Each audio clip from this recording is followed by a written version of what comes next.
आज हम hydrogen chapter का एक टॉपिक ले रहे हैं, डाइहाइड्रोजन का preparation, methods for preparation of dihydrogen. Basically class 11 का चैप्टर है और काफी लोग के कंसेप्ट्स क्लियर नहीं होते इनऑर्गेनिक केमिस्ट्री के, फिजिकल केमिस्ट्री के, जिसकी वजह से हाइड्रोजन का चैप्टर हो या ब्लॉक केमिस्ट्री हो, ये रट्टा मारना पड़ता है। अगर आप क्लास 12th में हो और आप लोगों की फिजिकल केमिस्ट्री पूरी हो चुकी है और उसके बाद भी आपको ये चैप्टर ऐसे लग रहे हैं कि मगअप वाले चैप्टर्स है, तो ये वीडियो आप जरूर देखिएगा।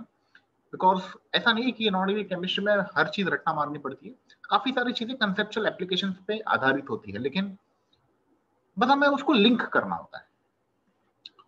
तो बेसिकली अगर आपने एसआरपी चार्ट देखा होगा इलेक्ट्रोकेमिस्ट्री में, तो प्रिपरेशन ऑफ हाइड्रोजन में मैक्सिमम रिएक्शन वैसे ही है।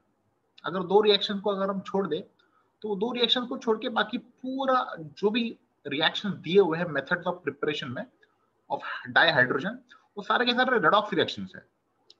तो एसआरपी चार्ट के बेसिस पे आप उसको प्रेडिक्ट कर सकते हो कि एग्जैक्टली रिएक्शन ऐसा ही क्यों होगा, या फिर यही मेटल क्यों उसके के साथ रिएक्ट करेगा, दूसरा मेटल क्यों नहीं रिएक्ट करेगा। तो ये सारे सवालों के जवाब आप लोगों के पास है, बस आपको यूज करना है। तो अगर मैं इसको पहले मैं इसको कंपाइल करूंगा, उसके बाद में हम कंसेप्ट्स की बात करेंगे। पहले मैं रिएक्शन को थोड़ा सा आपको कंपाइल करके दे दूं कि exactly methods of preparation of dihydrogen में है क्या। इसको मैं दो हिस्सों में बांटूंगा। पहला हिस्सा होगा कि redox reactions. Redox reactions maximum reaction जो है methods of preparation for dihydrogen, इसमें रेडॉक्स रिएक्शंस ही है। अब रेडॉक्स में क्या होगा कि हम मेटल लेंगे। हम क्या लेंगे? मेटल लेंगे। मेटल हम दो तरीके से ले सकते हैं, या तो हम सेल्फ मेटल लेंगे, मतलब इंडिविजुअल मेटल लेंगे, या तो हम कॉम्बिनेशन में लेंगे। अब वो क्या कॉम्बिनेशन देखेंगे, स्टेप बाय स्टेप देखते जाएंगे। अब मेटल ही क्यों? Why metal? ठीक है, हमें क्या बनाना है? H2 बनाना है, हाइड्रोजन गैस। H2 में ऑक्सीडेशन स्टेट होती है, हाइड्रोजन की ऑक्सीडेशन स्टेट होती है 0। ये मैं बात कर रहा हूं ऑक्सीडेशन नंबर की या ऑक्सीडेशन स्टेट की। Oxidation state of hydrogen in H2 gas is 0। अभी आपको पता है कि हाइड्रोजन अगर किसी कंपाउंड में होता है, किसी और मॉलिक्यूल में अगर होता है, जैसे अगर आप बात करो जैसे H2SO4 बात करो, या HCl की बात करो, या कोई भी ले लो, कोई भी कंपाउंड ले लो, तो इवन H2O की भी अगर मैं बात करूं, तो मोस्ट ऑफ द कंपाउंड में हाइड्रोजन जो है H+ की स्टेट में होता है, मतलब उसका ऑक्सीडेशन नंबर हुआ +1। आपको क्या करना है कि ये जो H+ है, ये H+ को आपको कन्वर्ट करना है H2 में। मतलब कि आपको ऑक्सीडेशन नंबर जो है हाइड्रोजन का +1 से 0 मिलाना है। तो आप क्या कर रहे हो? आप हाइड्रोजन को रिड्यूस कर रहे हो। You are reducing hydrogen. That is your aim, that is your goal. Understand this goal. Concept को समझो। मैं रिएक्शन बैलेंस नहीं करूंगा, सिर्फ कंसेप्ट की बात करेंगे। हमें क्या करना है कि हाइड्रोजन को रिड्यूस करना है, तो हमें कोई ऐसा रिड्यूसिंग एजेंट चाहिए जो हाइड्रोजन से भी ज्यादा पावरफुल रिड्यूसिंग एजेंट हो।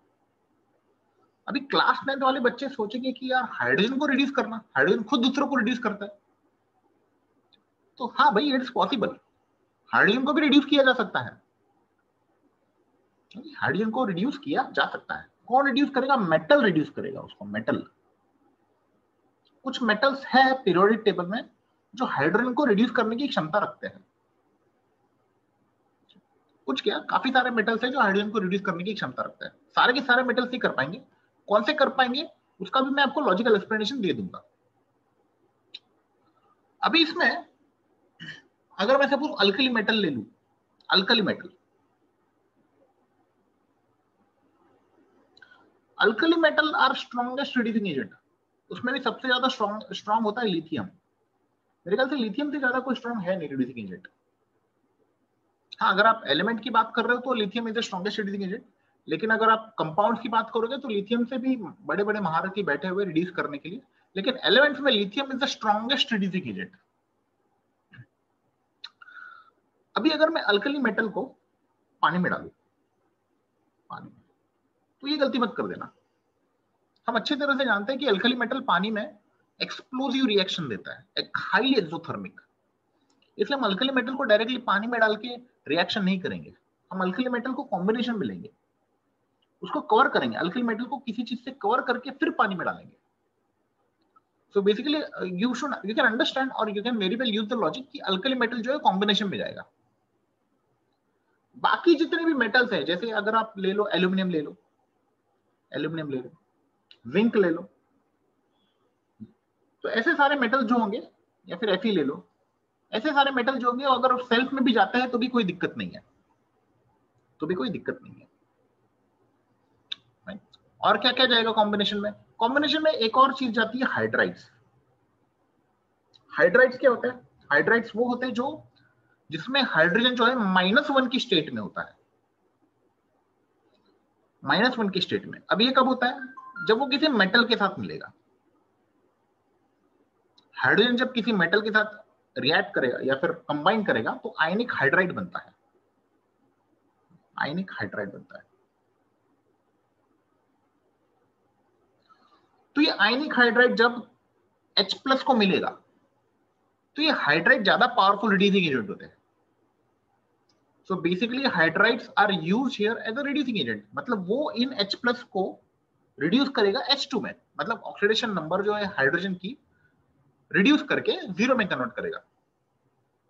ठीक है, सो अब हाइड्रोजन खुद मदद कर रहा है दूसरे अपने आप को रिड्यूस करने में, मतलब एक कंपाउंड का हाइड्रोजन दूसरे कंपाउंड के हाइड्रोजन को रिड्यूस करेगा।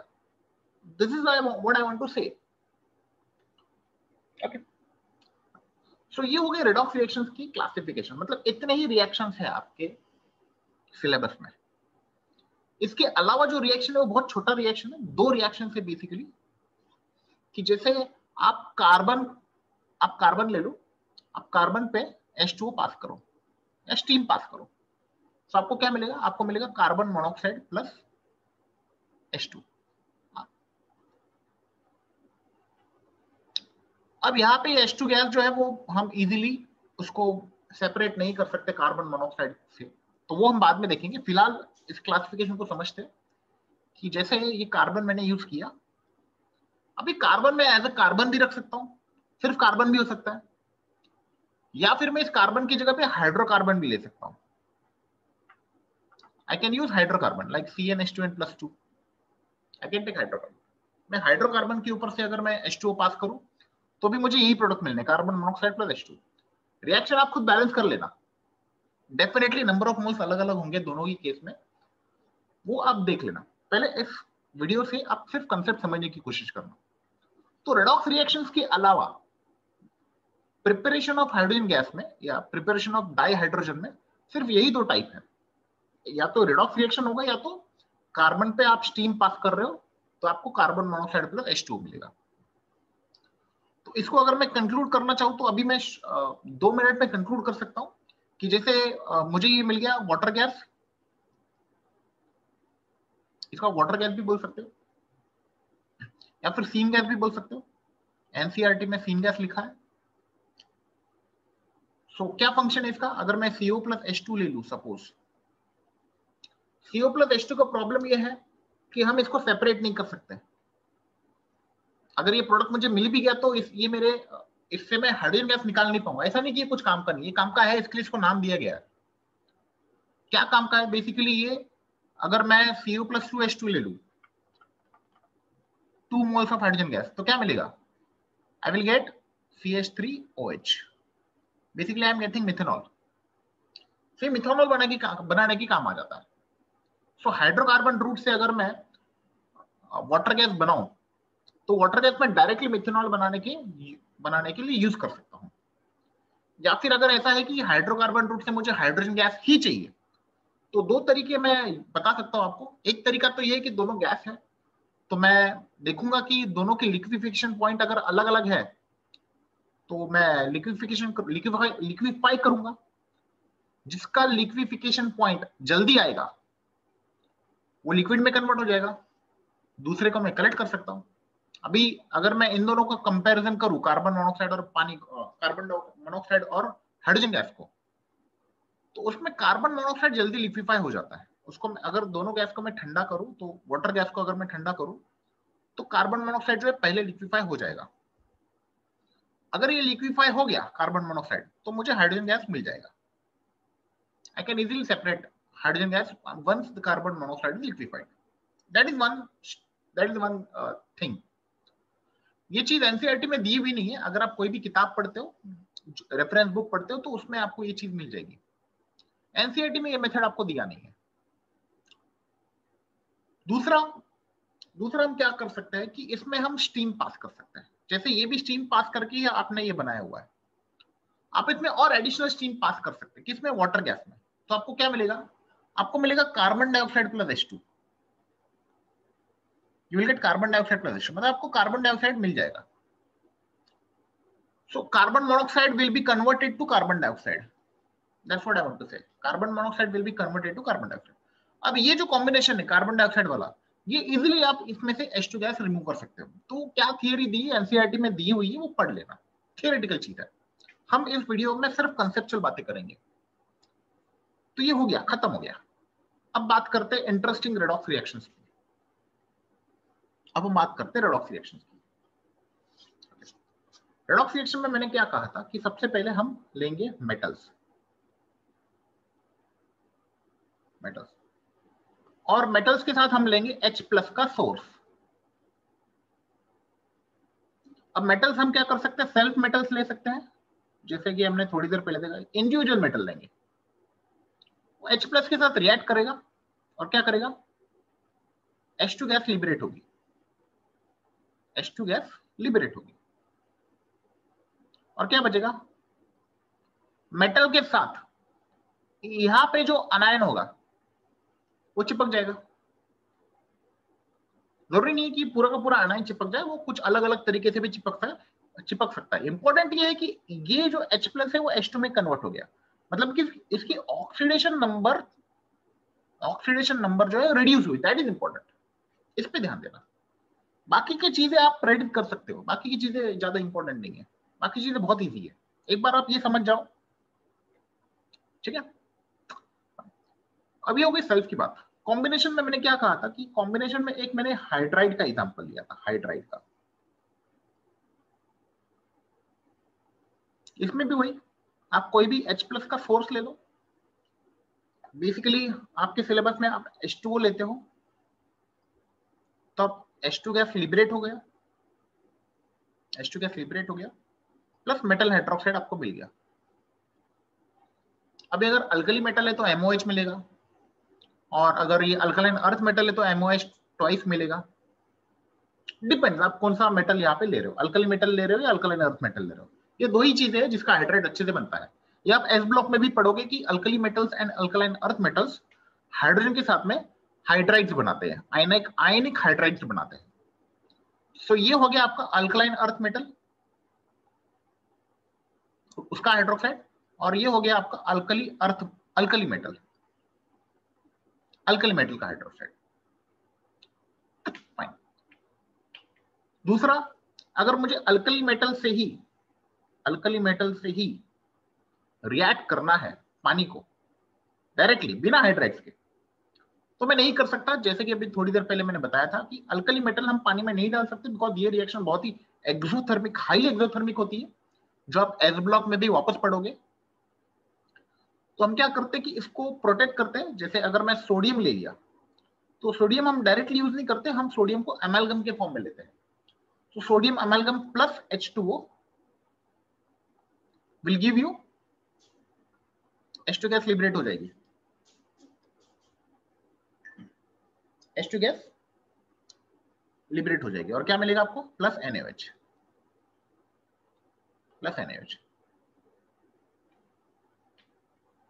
अब मर्क्यूरी का आ गया, मर्क्यूरी नीचे रह गया। मर्क्यूरी वैसे भी, ये जो सोडियम अमालगम जो है, ये दोनों के दोनों मेटल है। यहाँ पे इलेक्ट्रॉन्स डोनेट एक्सेप्ट नहीं हुए हैं। यहाँ पे सोडियम जो है वो ऑक्सीडेशन नंबर 0 है, किसी ने इलेक्ट्रॉन्स को डोनेट या एक्सेप्ट नहीं किया। It's a metallic bond, basically metal to metal एक अलॉय की तरह बन गया है, चिपक गया है खाली, दैट्स इट। वो चिपकाने का काम हमने क्यों किया? ताकि ये सोडियम जब पानी में उतरे तो एक्सोथर्मिक रिएक्शन ना हो, ढंग से ठीक से रिएक्ट हो जाए, दैट्स इट। तो इसको अगर मैं अलग कर दूं, इस रिएक्शन को मैं अलग कर दूं, ये अलग रिएक्शन है, ये एक ही रिएक्शन है, इसकी कोई जनरल रिएक्शन नहीं है। तो इस रिएक्शन को मैं अलग कर दूं तो ये बाकी जो रिएक्शंस है, बाकी के जितने भी रिएक्शंस है वो इसी पे हो जाएंगे, इसी पे सारे रिएक्शंस हो जाएंगे। अगर आप ध्यान से खुद ही देख लो, अगर मैं आगे नहीं भी बढ़ता हूं, इतना भी अगर मैं करता हूं, तो भी आप सारे रिएक्शंस को कंपाइल कर सकते हो इजीली। लेकिन इंपॉर्टेंट ये है कि ये रिएक्शन अगर आप क्लास 11th में हो तो आपको समझना बहुत जरूरी है कि ये है क्या, ये ऐसा ही क्यों हुआ। एक रिएक्शन ऐसा भी है जिसमें आप देखते हो कि फॉर एग्जांपल Fe+H2SO4, ये रिएक्शन होती है और आपको H2 गैस मिलता है, लेकिन वही कई कई जगह पे लिखा है कि कॉपर प्लस H2SO4 जो है रिएक्शन ही नहीं होता, नो रिएक्शन। ऐसा क्यों भाई? ये भी मेटल है और ये भी मेटल है, ये भी डी ब्लॉक का मेटल है और ये भी डी ब्लॉक का मेटल है, दोनों ही 3D मेटल्स है। ऐसा भी नहीं कि भाई दोनों अलग अलग पीरियड के, दोनों ही एक ही पीरियड के हैं और दोनों ही सेम ब्लॉक के हैं, लेकिन ये रिएक्शन होगी, अच्छे से होगी, लेकिन ये रिएक्शन होगी नहीं। तो इसका जवाब है आपका स्टैंडर्ड रिडक्शन पोटेंशियल, SRP। अभी SRP क्या है वो मैं आपको किताब खोल के बताता हूं, NCERT की PDF आप खुद देख लेना कि एग्जैक्टली क्या है। ओके, ये आपकी NCERT की चैप्टर क्लास 11 की बुक है। बेसिकली इट्स पेज नंबर 279, आप देख सकते हो, इट्स पेज नंबर 279 है। तो इस चार्ट से आपको करना क्या है, बड़ी सिंपल चीज है, ज्यादा कॉम्प्लिकेटेड तो नहीं करूंगा मैं। आप वैसे भी इस चीज को इलेक्ट्रोकेमिस्ट्री में और डिटेल में पढ़ोगे, तो यहाँ पर मैं उतनी ही बात करूंगा जितनी आपके फिलहाल काम में आएगी, जितना आप समझ सकते हो। अगर आप क्लास 10 में भी हो तो भी आप इस चीज को समझ सकते हो। अगर आप इस चार्ट को ध्यान से देखें तो लेफ्ट राइट में एक एरो बना हुआ है, यहाँ पे ये एक एरो बना है और ये एक एरो बना हुआ है, ये एक ऐसा एरो बना है और ये एक ऐसा एरो बना हुआ है। So what is it indicating? ये एरो ये इंडिकेट करता है कि ये जो ऊपर है, ऊपर स्ट्रॉन्ग ऑक्सीडाइजिंग एजेंट है, स्ट्रॉन्ग। और जैसे जैसे आप नीचे जाओगे तो ऑक्सीडाइजिंग एजेंट की स्ट्रेंथ कम कम होती जाएगी, ऑक्सीडाइजिंग एजेंट की स्ट्रेंथ कम कम होती जाएगी। और क्या होगा फिर, एक टाइम ऐसा आएगा कि भाई आपका जो एलिमेंट है वो रिड्यूसिंग एजेंट, मतलब ये रिड्यूसिंग एजेंट की रेंज होगी, यहां से रिड्यूसिंग एजेंट की स्ट्रेंथ, यहाँ पे आप देख सकते हो ऑक्सीडाइजिंग एजेंट कितना है, उसकी स्ट्रेंथ दी हुई है, उसकी स्ट्रेंथ दी हुई है, ये रहा स्ट्रेंथ उसका। तो सबसे पावरफुल ऑक्सीडाइजिंग एजेंट कौन सा है? F2। और जैसे जैसे हम नीचे आएंगे उसकी ऑक्सीडाइजिंग स्ट्रेंथ जो है वो कम कम होते होते एक पर्टिकुलर टाइम आता है, हाइड्रोजन आता है, जहां पे उसकी ऑक्सीडाइजिंग स्ट्रेंथ 0 हो जाती है। उसके आगे फिर रिड्यूसिंग एजेंट शुरू हो जाते हैं, तो उसके नीचे जितने भी ये माइनस वाले वैल्यूज है सारे के सारे रिड्यूसिंग एजेंट्स है। तो आप देख सकते हो लिथियम जो है it is the strongest reducing agent, lithium is strongest reducing agent. Okay, तो यही उसका मतलब है। सो जो भी हाइड्रोजन के ऊपर है वो स्ट्रॉन्गेस्ट ऑक्सीडाइजिंग एजेंट, जो भी हाइड्रोजन के नीचे है वो strongest reducing agent. Now how to use this, how to use this? एक सिंपल रिएक्शन लेता हूं मैं, प्लेन रिएक्शन यहीं पे लिख देता हूं। जैसे फॉर एग्जांपल एक कोई एलिमेंट है, जैसे कॉपर ले लेता हूं, copper plus H2SO4, copper plus H2SO4, ये रिएक्शन क्यों नहीं हुई? और Fe+H2SO4 वाली रिएक्शन क्यों हुई? Fe+H2SO4 वाली रिएक्शन क्यों हुई? सो Fe+H2SO4 क्या रिएक्शन है? आपको हाइड्रोजन गैस लिबरेट हो रही है, हाइड्रोजन गैस लिबरेट हो रही है, और FeSO4 बन रहा है। तो अगर आपको ऑक्सीडेशन स्टेट निकालने आता है तो आप समझ सकते हो कि यहाँ पे ऑक्सीडेशन स्टेट क्या है, 0। Fe की ऑक्सीडेशन स्टेट हो गई 0, यहाँ पे Fe की ऑक्सीडेशन स्टेट हो गई +2, यहाँ पे हाइड्रोजन की ऑक्सीडेशन स्टेट हो गई +2, और यहाँ पे हाइड्रोजन की ऑक्सीडेशन स्टेट हो गई 0। तो क्या हो रहा है बेसिकली, हाइड्रोजन जो है वो रिड्यूस हो रहा है, हाइड्रोजन जो है वो रिड्यूस हो रहा है, और आयरन जो है Fe वो ऑक्सीडाइज हो रहा है, Fe जो है वो ऑक्सीडाइज हो रहा है, खुद ऑक्सीडाइज हो रहा है। तो हमें क्या देखना है इस चार्ट में, ये चार्ट पे हमें ये देखना है कि स्ट्रॉन्गेस्ट ऑक्सीडाइजिंग एजेंट कौन है। मतलब क्या, स्ट्रॉन्गेस्ट ऑक्सीडाइजिंग एजेंट वो होगा जो खुद रिड्यूस होने की टेंडेंसी रखता है। तो जितने ऊपर जाओगे आप, जितने ऊपर जाओगे उतनी खुद रिड्यूस होने की टेंडेंसी बढ़ जाएगी, और जितना नीचे आओगे उतना खुद ऑक्सीडाइज होने की टेंडेंसी बढ़ जाएगी। कैसे, अब जैसे हमें पता है कि अल्कली मेटल्स पूरे पीरियोडिक टेबल में, अल्कली मेटल्स वो मेटल है जिसका मेटेलिक नेचर सबसे हाईएस्ट है। What is metallic nature, tendency to donate electrons, जो इजीली इलेक्ट्रॉन्स को डोनेट कर दे। तो हमें पता है कि पीरियोडिक टेबल में जब हम लेफ्ट टू राइट जाते हैं तो मेटल जो है इलेक्ट्रॉन्स देने की टेंडेंसी कम हो जाती है, जो एलिमेंट्स है उनकी इलेक्ट्रॉन्स डोनेट करने की टेंडेंसी कम हो जाती है फ्रॉम लेफ्ट टू राइट। इसलिए हम बोलते हैं कि metallic nature decreases from left to right. तो हम बोल सकते हैं कि अल्कली मेटल की जो टेंडेंसी होती है इलेक्ट्रॉन्स डोनेट करने की वो सबसे ज्यादा है। अगर अल्किल मेटल की इलेक्ट्रॉन डोनेट की करने की टेंडेंसी सबसे ज्यादा है, तो मैं बात कर रहा हूं Li की, कि Li अगर इलेक्ट्रॉन्स डोनेट करेगा तो क्या बनेगा, यहाँ पे 0 स्टेट पे है और यहाँ पे प्लस स्टेट पे है, तो यहाँ पे Li जो है खुद ऑक्सीडाइज हो गया। मतलब Li की खुद ऑक्सीडाइज होने की टेंडेंसी सबसे ज्यादा है। That is what the chart is saying. Chart भी वही बोल रहा है जो आपने पीरियोडिक टेबल में सीखा है। तो अल्कली मेटल्स की खुद की रिड्यूस होने की टेंडेंसी बहुत कम होती है, और अल्कली मेटल की खुद की ऑक्सीडाइज होने की टेंडेंसी सबसे ज्यादा होती है। अल्कली मेटल की खुद की ऑक्सीडाइज होने की टेंडेंसी सबसे ज्यादा होती है। वही अगर मैं F की बात करूं, F क्या है, हेलोजेंस। हेलोजेंस, तो जैसे जैसे हम लेफ्ट टू राइट जाते हैं अप टू हेलोजेंस, हेलोजेंस की खुद की रिड्यूस होने की टेंडेंसी ज्यादा होती है, इसलिए तो वो स्ट्रॉन्गेस्ट ऑक्सीडाइजिंग एजेंट है। So halogens are strongest oxidizing agent because उसकी खुद की रिड्यूस होने की टेंडेंसी ज्यादा होती है, and alkali metals are reducing agent क्योंकि उसकी खुद की ऑक्सीडाइज होने की टेंडेंसी ज्यादा होती है।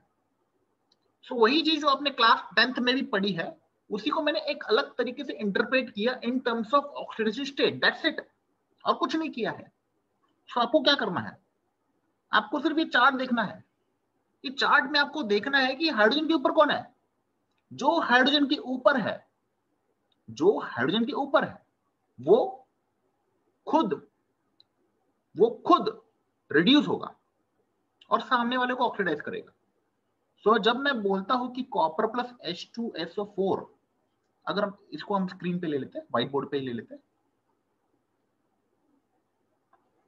अभी हमने सीक्वेंस देख ली है कि जैसे यहां पे ये 0 है और ये 0 है, ये +2 है और प्लस FeSO4 में +2 है। सेम चीज अगर मैं यहां पे लिखने की कोशिश करूं, चल मान लेते कि रिएक्शन अगर होता भी तो कैसे होता, मान लेते कि ये रिएक्शन हो रही है, तो यहाँ पे ऑक्सीडेशन 0 है, यहाँ पे ऑक्सीडेशन +2 है, यहाँ पे ऑक्सीडेशन नंबर 0 है और यहाँ पे ऑक्सीडेशन नंबर +2 है। तो क्या हो रहा है, यहाँ पे हाइड्रोजन जो है वो रिड्यूस हो रहा है और कॉपर जो है वो ऑक्सीडाइज हो रहा है, और यहाँ पे आयरन जो है वही आयरन रिड्यूस हो रहा है, सॉरी आयरन ऑक्सीडाइज हो रहा है और हाइड्रोजन जो है रिड्यूस हो रहा है। सो हमने सीक्वेंस क्या देखा, कॉपर ऊपर था, हाइड्रोजन बीच में था और आयरन नीचे था। जैसे जैसे हम ऊपर जाएंगे वैसे वैसे ऑक्सीडाइजिंग एजेंट बनने की टेंडेंसी बढ़ती जाएगी। जैसे जैसे हम नीचे जाएंगे वैसे वैसे रिड्यूसिंग एजेंट बनने की टेंडेंसी बढ़ती जाएगी। मतलब क्या कि ये खुद ऑक्सीडाइज होने की टेंडेंसी ज्यादा रखेगा। मतलब जैसे जैसे हम नीचे जाते हैं जो नीचे वाले एलिमेंट्स होते हैं वो खुद ऑक्सीडाइज होंगे और सामने वाले को रिड्यूस करेंगे। जैसे जैसे हम नीचे जाएंगे वो खुद ऑक्सीडाइज होंगे और सामने वाले को रिड्यूस करेंगे। अभी एक बात बताओ, Fe और H2 में नीचे कौन है? Fe। तो वही खुद क्या होगा? ऑक्सीडाइज होगा। वो खुद ऑक्सीडाइज होगा और सामने वाले को रिड्यूस करेगा। तो वही तो हुआ है, Fe ने खुद को ऑक्सीडाइज किया और हाइड्रोजन को रिड्यूस किया। वही अगर कंपटीशन कॉपर और हाइड्रोजन के बीच में हो तो हाइड्रोजन जो है वो खुद ऑक्सीडाइज होगा और कॉपर को रिड्यूस करेगा। मतलब अगर मैं CuSO4 में हाइड्रोजन गैस डाल दूं तो ये रिएक्शन पॉसिबल है, ये रिएक्शन पॉसिबल है इस डायरेक्शन में, लेकिन इस डायरेक्शन में reaction is not possible. Why? Because copper और हाइड्रोजन अगर सामने आए तो हाइड्रोजन प्रिफर करेगा खुद ऑक्सीडाइज होने में और कॉपर को रिड्यूस करने में। कॉपर की ऑक्सीडाइज करने की टेंडेंसी ज्यादा होगी, सामने वाले को ऑक्सीडाइज करने की टेंडेंसी ज्यादा होगी और खुद रिड्यूस होने की टेंडेंसी ज्यादा होगी। So, अगर आपको ये थोड़े ऑक्सीडाइज रिड्यूस वर्ड्स कंफ्यूजिंग लग रहे हैं तो आई विल सजेस्ट कि आप दोनों चीजों को मत देखो, किसी एक चीज को पकड़ो। अगर आप रिडक्शन के बारे में सोच रहे हो तो सिर्फ रिडक्शन के बारे में सोचो। आप सोचो कि ज्यादा रिड्यूसिंग एजेंट कौन है या खुद रिड्यूस होने की टेंडेंसी कौन ज्यादा रखता है। जैसे कि मैंने कहा कि जैसे जैसे आप नीचे आते हो वैसे वैसे खुद ऑक्सीडाइज होने की टेंडेंसी बढ़ती है और जैसे जैसे आप ऊपर जाते हो वैसे वैसे खुद रिड्यूस होने की टेंडेंसी ज्यादा बढ़ जाती है। और वही चीज इस चार्ट में भी लिखी हुई है, वही चीज इस चार्ट में भी लिखी हुई है। Increasing strength of oxidizing agent, increasing strength of reducing agent. मतलब क्या कि भाई increasing strength of reducing agent नीचे की तरफ एरो जा रहा है और इंक्रीजिंग स्ट्रेंथ ऑफ ऑक्सीडाइजिंग ऊपर की तरफ एरो जा रहा है। मतलब fluorine is the strongest oxidizing agent जो खुद रिड्यूस होके सामने वाले को ऑक्सीडाइज कर रहा है। That is the meaning. So अगर आप कोई भी अभी आप ये एसआरपी चार्ट रख के कोई भी रिएक्शन प्रेडिक्ट कर सकते हो, जो भी ऊपर वाले हैं, जो भी ऊपर वाले हैं, इसमें से एक भी मेटल आपको उस चार्ट में दिखाई नहीं देगा। इसमें से एक भी मेटल आपको आपके डाइहाइड्रोजन वाले प्रॉपर्टी में दिखाई नहीं देगा, सारे नीचे वाले मिलेंगे। अगर आप Fe पे भी ध्यान दो तो Fe2+ है, Fe3+ वाले आपको कंपाउंड नहीं मिलेंगे वहां पे। Fe3+ वाले कंपाउंड आपको नहीं मिलेंगे। अगर Fe3+ आ गया गलती से, सपोज अगर कोई ऐसा कंपाउंड मिलता है जिसमें हाइड्रोजन जो है H+ जो है Fe3+ के साथ में भिड़ता है, तो in that case what will happen, वो उल्टा रिएक्शन करेगा। वो H2 को H+ में कन्वर्ट कर सकता है Fe3+, लेकिन अगर मुझे H+ को H2 में कन्वर्ट करना है तो मुझे नीचे वाले मेटल्स लगेंगे। तो आप देख सकते हो ये जो मेटल्स है इधर Pb हो गया, Sn हो गया या फिर Zn हो गया, एल्यूमिनियम हो गया, ये सारे एम्फोटेरिक है, ये सारे एम्फोटेरिक है। मतलब ये एसिड के साथ भी रिएक्ट करेंगे और बेस के साथ भी रिएक्ट करेंगे। जो भी करेंगे H+ को H2 में कन्वर्ट करेंगे, ये जो भी करे H+ को H2 में कन्वर्ट करेंगे। तो एक एक चीज हम देखेंगे, एक एक रिएक्शन हम देखेंगे और एक एक रिएक्शन में यही लॉजिक यूज करेंगे, तो आपको समझ में आएगा कि ये कैसे कितना इजी है बेसिकली। तो ये चार्ट अपने सामने रखना, तो एक एक रिएक्शन में करते जाता हूं ताकि चार्ट देख के आप रिएक्शंस को समझ सको, आप कोरिलेट कर सको। So let's start one by one reaction. पहला रिएक्शन तो मैंने कर दिया, from acids. From acids, from acids में हमने क्या देखा, जो भी हाइड्रोजन के नीचे है वही सारे H2SO4 के साथ रिएक्ट करके, वही सारे चाहे Fe हो, Al हो, Zn हो, कुछ भी ले लो, वो H2SO4 के साथ में रिएक्ट करके आपको H2 गैस दे देंगे। तो एक तरीका ये है कि आप उनको H+ दो, आप इन मेटल्स को H+ दो। अभी जो H प्लस आपको देना है ये 3 तरीके से देना है। एक तरीका ये कि आप एसिड ही दे दो, एसिड में आप H2SO4 डालो, HCl डालो या HNO3 डालो, कुछ भी डालो, जो भी H प्लस दे सकता है वो कुछ भी आप डाल सकते हो, आपको हाइड्रोजन गैस मिल जाएगा। आपको H प्लस से मतलब है, आपको H प्लस से H2 में कन्वर्ट करना है, दैट इज योर एम। तो H प्लस देने वाले जो भी एसिड्स है आप वो आप ले सकते हो। दूसरा सोर्स क्या होगा H प्लस का? दूसरा सोर्स होगा aqueous base. Aqueous base, what is aqueous base? जैसे आपने NaOH ले लिया प्लस H2O, या फिर आपने KOH ले लिया प्लस H2O। अभी इसका एक ही रिएक्शन आपकी बुक में दिया हुआ है इंडस्ट्रियल मेथड में, वो भी एल्यूमिनियम के साथ में।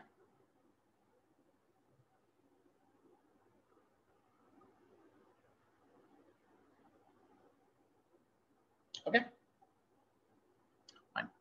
और क्या कर सकते हो? तीसरा जो H प्लस का सोर्स रहेगा वो होगा आपका H2O। H2O में H प्लस कैसे होता है? H plus OH minus. आप देख सकते हो ये OH माइनस जो है, OH माइनस में भी H जो होता है वो H प्लस के फॉर्म में ही होता है। O is -2। तो बेसिकली अगर मैं ऑक्सीडेशन नंबर प्रॉपर निकालने की कोशिश करूं हर किसी का HOH, ये प्लस हुआ, ये +1 हुआ और ये -2 हुआ। So this is how this complete water molecule is a neutral state. दोनों हाइड्रोजन पे +1 का ऑक्सीडेशन स्टेट होता है, -2। तो ये तीन चीजें आपको अगर मिल गई, ये तीन चीजें आपको अगर मिल गई, so metal with self or in combination they can convert this H plus to H2. They can convert this H plus to H2.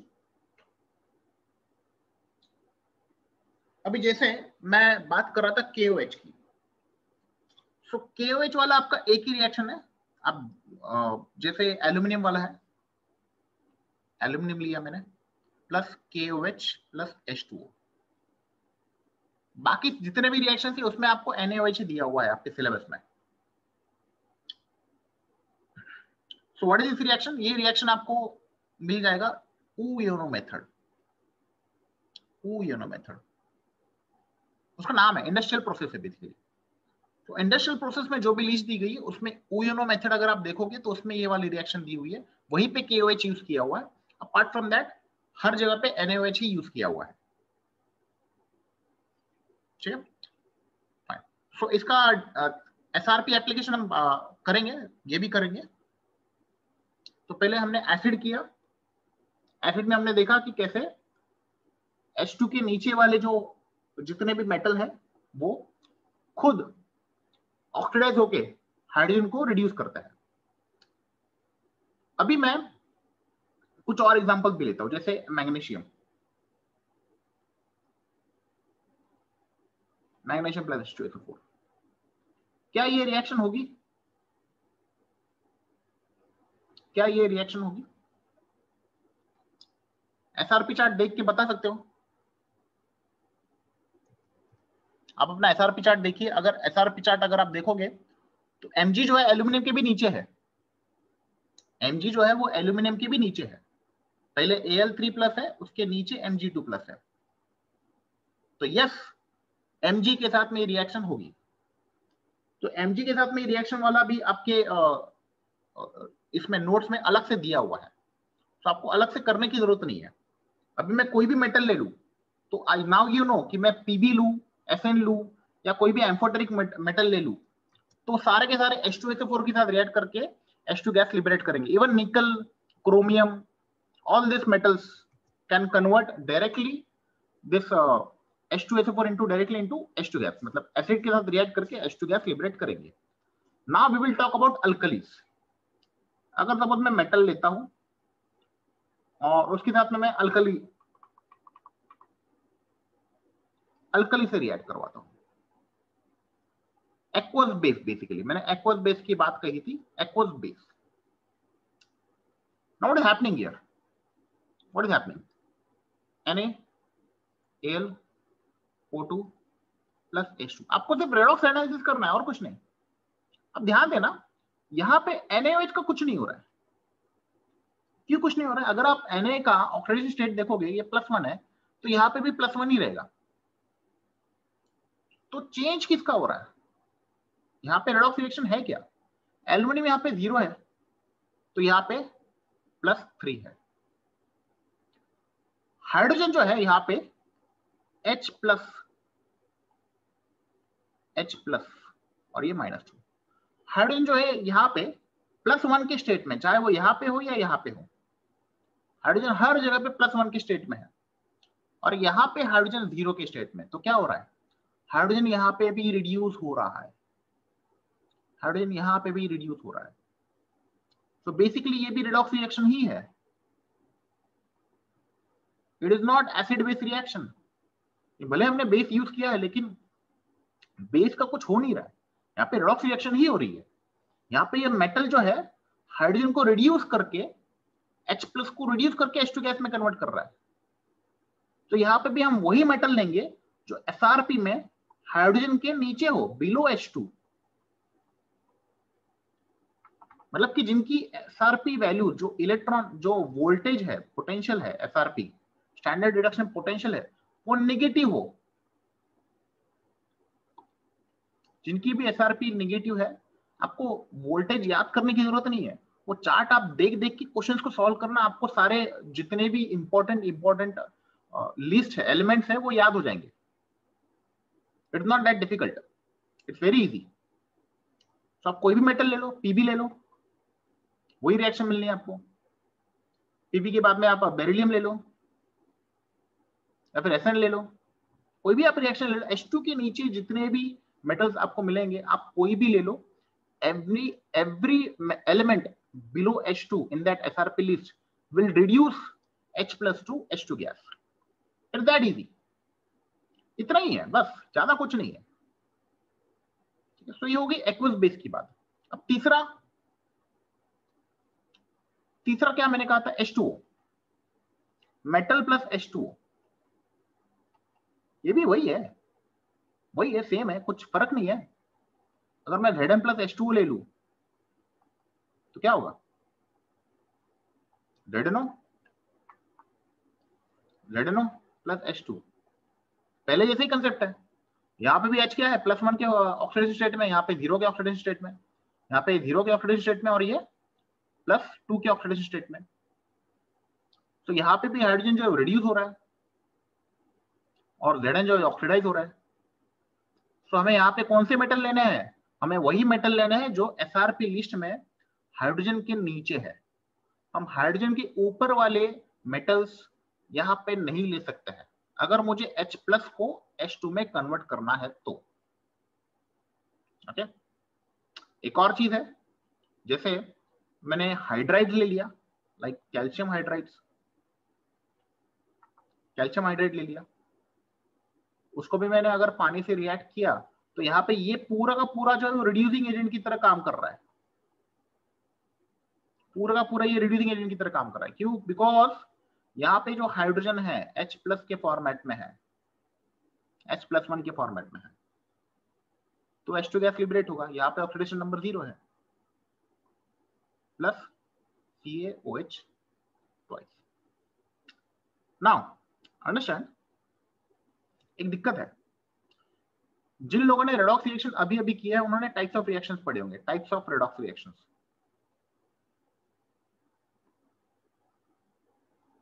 उसमें हम क्या देखते हैं? डिस्प्रोपोर्शन रिएक्शन, और एक और रिएक्शन होता है जो इसका उल्टा होता है, कॉम प्रोपोर्शन रिएक्शन।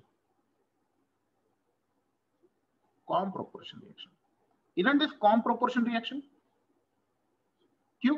यहाँ पे H जो है वो H माइनस के फॉर्म में है, और यहाँ पे H जो है वो H प्लस 1 के फॉर्म में है। What is happening? यहाँ पे माइनस वाला, अगर मैं माइनस वाला पकड़ू तो माइनस वाला यहाँ पे 0 हो रहा है, मतलब कि ऑक्सीडाइज हो रहा है, और एक प्लस वाला यहाँ पे रिड्यूस हो रहा है। प्लस वाला जब 0 होता है तो वो रिड्यूस हो रहा है। तो I can say it's a com proportion, it's a com proportion.